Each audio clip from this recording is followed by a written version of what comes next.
मल्लिकार्जुन खड़गे ने जो बयान दिया उसके बाद ये सवाल उठने लगा कि आखिर ऐसी क्या स्थिति पैदा हो गई है राजनीति में कि जीने मरने तक की बातें अब मल्लिकार्जुन खड़गे करने लगे हैं। और क्या शिष्टाचार की अब कोई जगह बची नहीं है कि यहां तक आपको कहना पड़ रहा है कि जब तक मोदी नहीं हटेगा तब तक मैं जिंदा रहूंगा।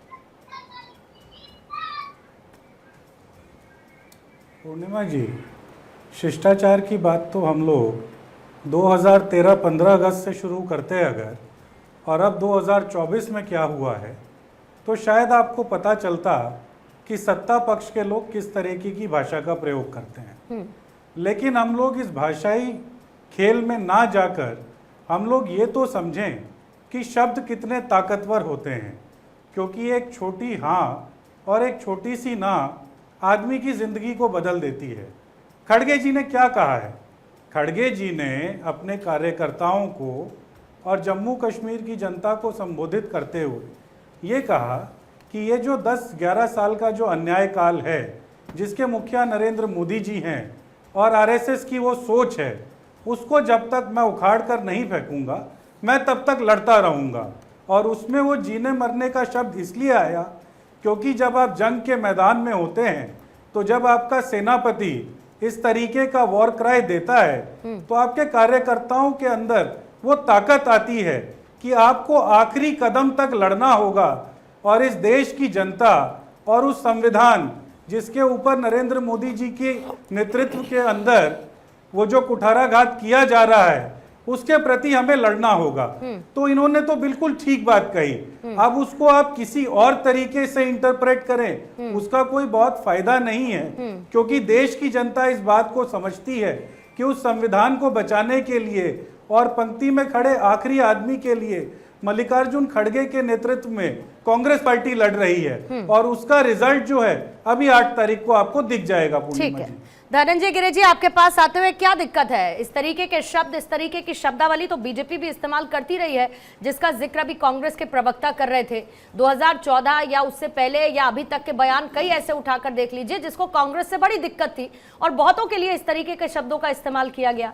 फिर मल्लिकार्जुन खड़गे के ये कह देने से क्यों ऐसा लगता है कि बहुत अमर्यादित बयान है और इतनी नफरत और डर है मोदी जी के प्रति कांग्रेसियों के अंदर?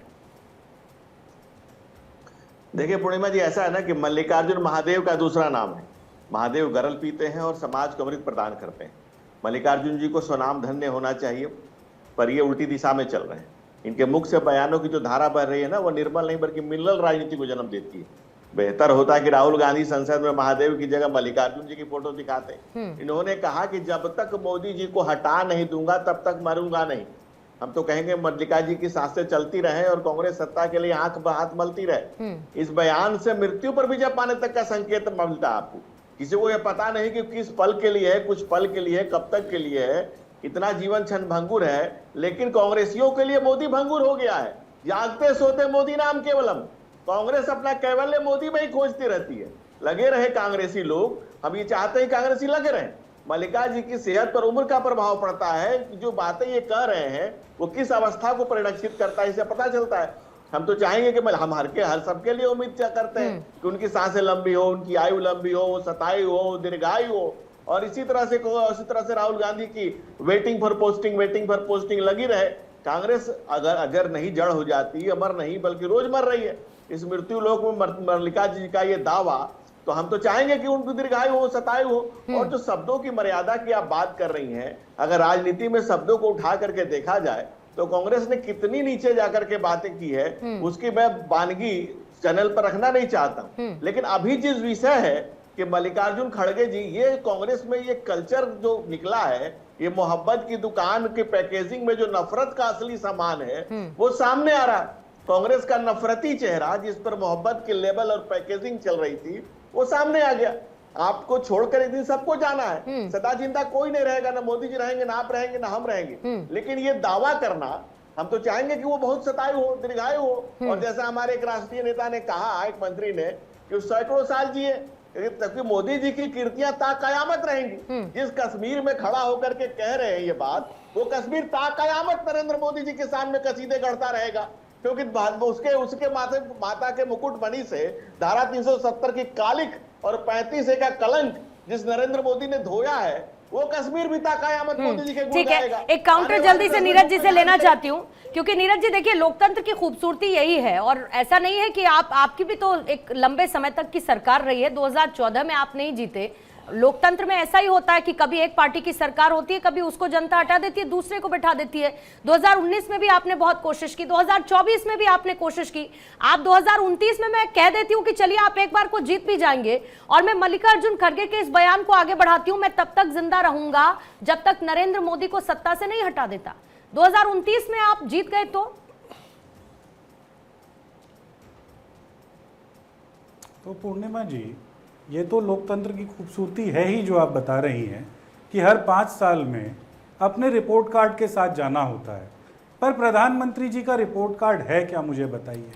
जम्मू कश्मीर से पूर्ण राज्य का दर्जा छीन लिया, और उसकी लड़ाई आज हम जब लड़ रहे हैं, और सिर्फ इसलिए धनंजय गिरी जी शायद इस बात का मजाक बना रहे होंगे क्योंकि हमारे राष्ट्रीय अध्यक्ष एक दलित परिवार से आते हैं। ये जो बार बार घुमा फिरा कर जो बात कह रहे हैं, वो आप देश रिपोर्ट के कार्ड जो पर सबसे चले बड़े गए, दलित आप रिपोर्ट नेता कार्ड हैं, पर चले उनके गए, बारे में कुछ आप सीधा रिपोर्ट कह कार्ड पर दीजिए गए। ना। अगर आप इतना जिस ही तरीके रिपोर्ट से कार्ड खराब घुमाना चाह होता, रहे हैं, सुनिए वो तो बात नहीं चलेगी। अगर रिपोर्ट कार्ड खराब होता तो आपने 2019 में भी कोशिश की ना, क्या हुआ? जनता को आप बेवकूफ थोड़ी कह रहे होंगे, मैं ऐसा मान के चलती हूँ।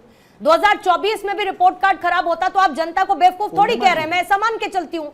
तो अगर आप रिपोर्ट कार्ड की बात करते हैं तो आपके हो सकता है कि पिछले सालों का रिपोर्ट कार्ड इतना खराब था कि जनता ने आपको ना 2014 में स्वीकारा, ना 2019 में स्वीकारा, ना 2024 में स्वीकारा।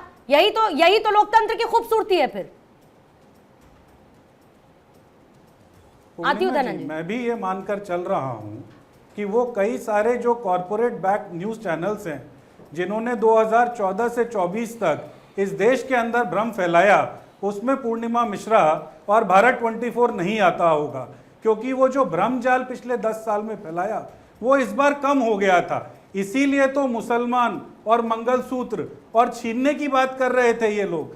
सिर्फ इस देश के अंदर अगर ईमानदारी से पत्रकारों ने बात सामने रखने का मौका भी दिया होता, मैं भारत 24 की बात नहीं कर रहा हूं, बाकी वो भ्रम फैलाने वाले चैनलों ने, तो आपको दिख जाता कि नरेंद्र मोदी जी का जो रिपोर्ट कार्ड है वो इस आजाद भारत के इतिहास जल्दी से धनंजय जी इसका जवाब देंगे, क्योंकि इनके हिसाब से देश के न्यूज चैनल्स ने उनकी इन बातों को नहीं रखा। जब ये कहते थे कि अगर बीजेपी की सरकार आ गई तो आप संविधान खत्म कर देंगे। राहुल गांधी की भारत जोड़ो यात्रा, राहुल गांधी की न्याय यात्रा जर्नलिस्ट ने कवर ही नहीं की इनके हिसाब से। अगर की होती तो 2024 में इनकी सरकार आ जाती। धनंजय जी जवाब देंगे जल्दी से, फिर बाकी मेहमानों के पास जाओ। पूर्णिमा जी 2-3 बातें ध्यान देने वाली है, 2-3 बातों पर गौर करिए।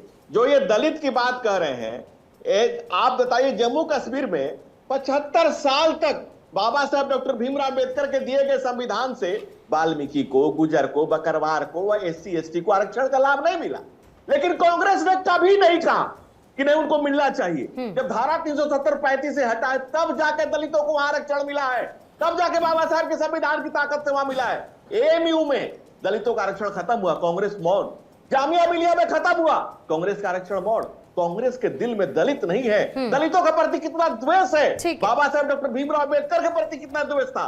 दूसरी बात, ये मीडिया की बात कर रहे हैं, मीडिया को डॉक्टर मंजरू सुल्तानपुरी ने पंडित नेहरू को सिर्फ लिखा था हिटलर का चेला। 19 महीने की जेल करके आए थे।